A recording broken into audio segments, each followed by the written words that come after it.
Just be loving. Like, I Yeah. mean, that's the ultimate cliche, but love is the opening door. Love is what we came here for.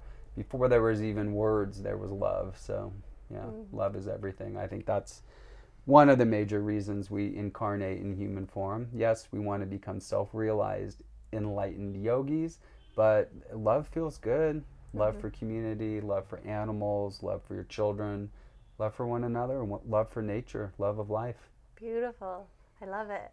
I Yeah. love it. Well, you sound like a pretty cool dad. I will just add that, and I'm sure. Thanks. Yeah, you sound. Children are lively. They like Yeah. activity. That's what I would say. So I try Yeah. to offer a lot of different activities every day, and including Brilliant. big ones like travel occasionally too. I travel was such an informative part of my childhood. Like I went around the world 4 times by the time I was 7 years old, and Mhm. once you stretch your mind to a new dimension, it never goes back to its original form. And the people who grow up in one town their whole life or one country, they're missing out on this beautiful multi-ethnic tapestry of this little blue marble we're on Mhm. floating through space. So it's I love travel. I think it's the best use of money and all that. But again, the more you travel, the more you realize I'm not going to come close to seeing it all. And doesn't that make the world such a special, cool place? Yeah.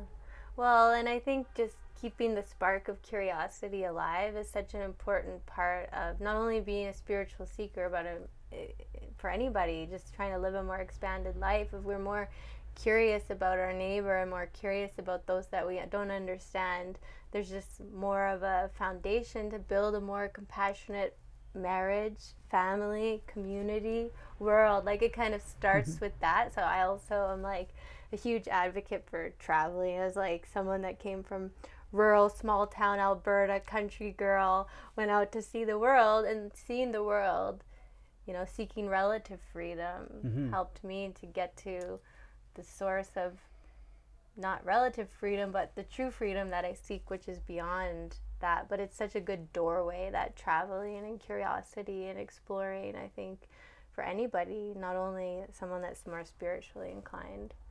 Oh, absolutely. And if you don't have the money to travel, if the world shuts down like it did with COVID, books. I mean, but you can take journeys through books too. So the Podcasts. and podcasts, Yeah. human imagination is a wonderful thing. So Yeah. yeah, just I come back to this phrase again and again during this visit is if you get too serious about how should I be using my time or what's my purpose in life, really you can relax and enjoy.